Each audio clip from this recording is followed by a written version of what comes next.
Olá, seja bem-vindo a mais uma edição do Panorama. Outubro é considerado o mês oficial de combate ao câncer de mama. A campanha Outubro Rosa incentiva o autoexame e também a mamografia para ampliar as chances de diagnóstico precoce e de cura. O câncer de mama é o segundo tipo mais frequente no mundo, atrás apenas do câncer de pele. E a maioria das vítimas é de mulheres. No programa de hoje você vai saber mais sobre o câncer de mama, os cuidados, os sintomas e os exames que se deve fazer. A doença teve mais de 52.600 casos no Brasil e 4.700 em Minas no ano passado. Você também vai saber mais sobre o Outubro Rosa, uma campanha mundial de conscientização para o diagnóstico precoce da doença.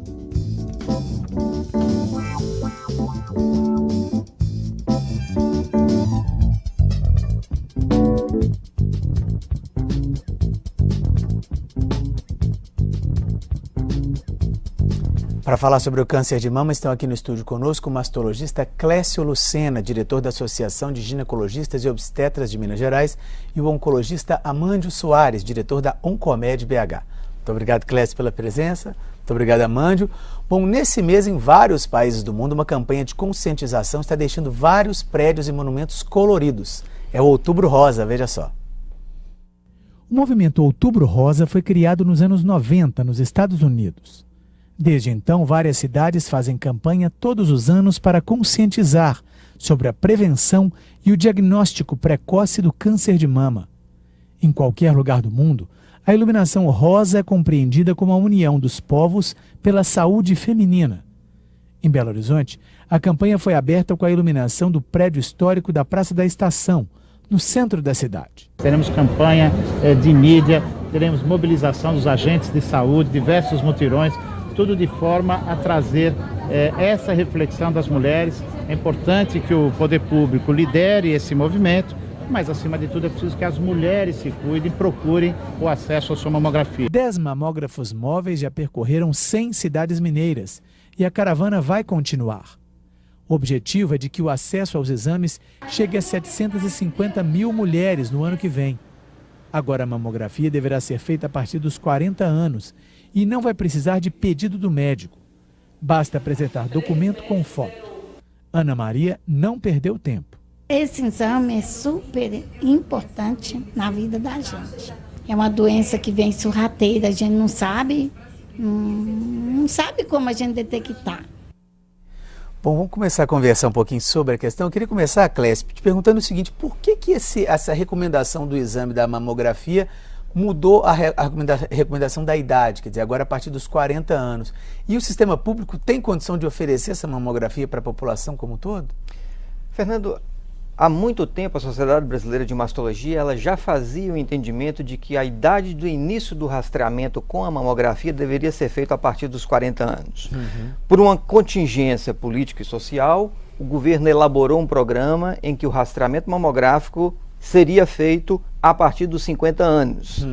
Já deveria ser 40, mas até então era 50. O Estado de Minas Gerais, numa atitude pioneira no Brasil, antecipou o Programa de Saúde Pública do Estado para 45 anos, há um tempo atrás, e agora, com o lançamento da nossa campanha em 2013, fez uma antecipação para a idade dos 40 anos, que é o que nós entendemos que seja o melhor do início do rastreamento com a mamografia.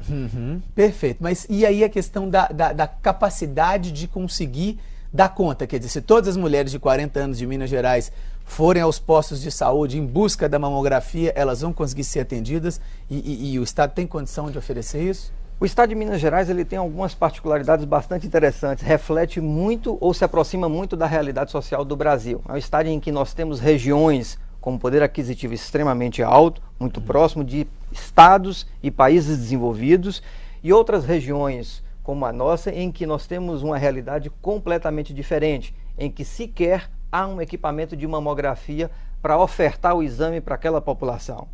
E aí também mais uma atitude louvável do Estado, com essa ideia da propagação desses caminhões, permitindo que naquelas regiões em que não se tem o equipamento do mamógrafo, possamos estar oferecendo também o exame da mamografia para aquelas mulheres. A preocupação nossa é que essas atitudes, elas não parem em um momento específico, que tenha uma continuidade do acesso à mamografia para cada mulher do estado de Minas Gerais. Perfeito. Amandio, qual que é a importância desse diagnóstico precoce para o tratamento e para a cura do câncer de mama? É fundamental, né? É fundamental. Mas antes, eu queria fazer uma observação no que o Clécio estava colocando. Você colocou de maneira bem clara que a idade de fazer o câncer, fazer a mamografia é a partir dos 40 anos. Nós ainda não discutimos aqui, nós vamos ter a oportunidade de discutir sobre fatores de risco. Quando essa mulher é considerada de um risco maior, não em termos de campanha, mas em termos do dia a dia, para as mulheres ter um risco maior, o início da mamografia ele deve ser antecipado. Até antes de 40 anos? Até antes de 40 anos, depois a gente pode discutir. A importância do diagnóstico precoce, como você colocou de maneira bem clara, o câncer de mama é o segundo câncer mais frequente na mulher. Existe uma estimativa aqui para o Brasil de em torno de 52 mil casos novos, de diagnosticados novos esse ano, e uma doença altamente curável, principalmente quando diagnosticado precoce. Se você diagnosticar precoce o câncer de mama, que esse diagnóstico, na grande maioria das vezes, ele vem através da mamografia, você vai ter a oportunidade de oferecer a cura para a mulher. E chamando a atenção, que o mais importante é o seguinte, quanto mais precoce, menos traumática é a abordagem desse tratamento. O que eu chamo de abordagem? As armas terapêuticas que você vai usar, a cirurgia que você vai oferecer para a paciente é menos agressiva, que é uma doença mais avançada. Perfeito. Você falou dos fatores de risco, então vamos ver aí os principais fatores de risco para as mulheres. Idade avançada, exposição prolongada aos hormônios femininos, o excesso de peso, histórico familiar ou de mutação genética. Tem mais chance de desenvolver a doença por causa da longa exposição aos hormônios femininos as mulheres que não tiveram filhos ou tiveram o primeiro filho após os 35 anos, não amamentaram, fizeram uso de reposição hormonal, menstruaram muito cedo e entraram mais tarde na menopausa. Amandio, além desses aí, tem alguns outros fatores de risco que a gente poderia citar e enfim, o que essas mulheres devem fazer? A mamografia mais cedo, tem algum outro procedimento? Fatores de risco. Ali colocou de maneira bem clara, você tem as causas endócrinas, né? Que vou explicar melhor. São causas que estão relacionadas com o momento da primeira menstruação, da primeira gravidez, né? O período da menstruação da mulher, a menopausa. São fatores hoje, Fernando, se você pensar muito bem, são fatores que estão intimamente relacionados com o estilo de vida moderna da mulher. Uma mulher de 35 anos, há alguns anos atrás, ela já tinha toda a sua prole constituída, né? Já tinha todos os seus filhos. Hoje, uma mulher de 35 anos, ela está começando sua vida profissional, está ajeitando sua vida profissional para pensar em termos de maternidade. Então, são fatores que, sem dúvida nenhuma, contribuem para aumentar o risco de câncer de mama. O que eu gostaria de chamar a atenção, ficou muito em moda, que nós vamos discutir aqui seguramente mais à frente, sobre um procedimento que é mastectomia profilática. O câncer de mama de causa hereditária, ele não é a causa principal do câncer, é o fator de risco principal. A causa hereditária está relacionada com 5 a 10%, arredondando 8% dos cânceres de mama hoje tem uma relação hereditária. Né? Agora, também nós temos que pensar na questão de dieta, né? Uma dieta que não seja rica em gordura, uma dieta adequada e um estilo de vida saudável é importante para a gente prevenir o câncer de mama. Ou seja, tem muitos casos que são relacionados mais ao estilo de vida, ao comportamento, do que ao fator genético, a tendência familiar, ao caso? Sem dúvida nenhuma. A tendência familiar, a tendência, o fator genético, só está os 8%? 8%.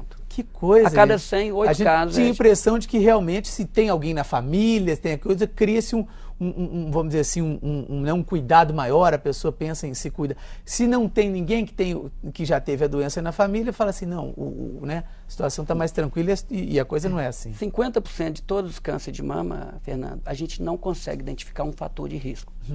Né? E eu costumo falar que a incidência do câncer de mama ela tem aumentado exatamente porque a mulher está vivendo muito mais. Como você colocou ali bem claro, um dos fatores de risco é a idade avançada. A média de idade é após 60 anos do câncer de mama. Então, está tendo-se muito mais câncer de mama, principalmente porque a expectativa de vida aumentou significativamente. Ou seja, você quer complementar? É uma situação muito interessante, porque o câncer de mama talvez seja um dos grandes exemplos que a gente tem dentro da oncologia da associação entre a doença câncer e o comportamento que nós, enquanto sociedade, passamos a adquirir. Então, câncer de mama está extremamente vinculado a algumas questões do estilo de vida. É uma doença, quando a gente olha no mapa mundi, a distribuição geográfica da doença câncer de mama, há uma relação clara entre algumas culturas, em alguns tipos de estilo de vida e o elevado número de casos de câncer de mama prevalente em uma determinada população. Então, sim, realmente há um forte papel do comportamento da sociedade, do estilo de vida, com o desenvolvimento da doença câncer de mama. Ou seja, nesse caso, os países mais desenvolvidos, os que têm uma vida, vamos dizer assim, né, mais corrida, estresse mais para mulher mais independente, os números aumentam, é isso? Essa relação há uma certa proximidade, com certeza. E quando a gente fala na saúde da mulher, os dois tipos mais prevalentes no câncer feminino, que é o câncer de colo de útero e o câncer de mama, têm um comportamento bastante distinto. Em regra, a gente associa o câncer de mama com nível socioeconômico mais elevado. E o câncer de colo do útero é exatamente o inverso. É um câncer mais prevalente naquelas culturas menos desenvolvidas. Então quer dizer que até essa questão socioeconômica influencia aí nos índices do câncer de mama? Sem dúvida nenhuma. Você pode pensar, como eu falei anteriormente, algumas décadas atrás, a nossa mãe, as nossas avós, já aos 20 e poucos anos, já tinha toda a prole feita, a prole concluída. Né? E um dos fatores é os fatores de a idade da primeira gestação, o número de filhos, ter amamentado, diminui o risco. A amamentação diminui o risco? Diminui o risco. Diminui. Não impede. Isso é uma coisa interessante, porque muitas mulheres chegam pra gente, eu amamentei a vida inteira, tive vários filhos e tive câncer de mama. Ou seja, amamentar não é um impedimento, mas é um fator que diminui a probabilidade da pessoa vir a desenvolver a doença câncer de mama. E essa questão que o Amanda está colocando é muito interessante. Se a gente traçar um perfil, um paralelo entre a mulher, eu chamo isso de a mulher primitiva, de poucos anos, 30, 40 anos atrás, com a chamada mulher moderna, é muito distinto e isso traz um impacto muito significativo. As nossas avós, seguramente, foram mulheres que tiveram 8, 9, 10 filhos, amamentaram por um período de tempo extremamente prolongado.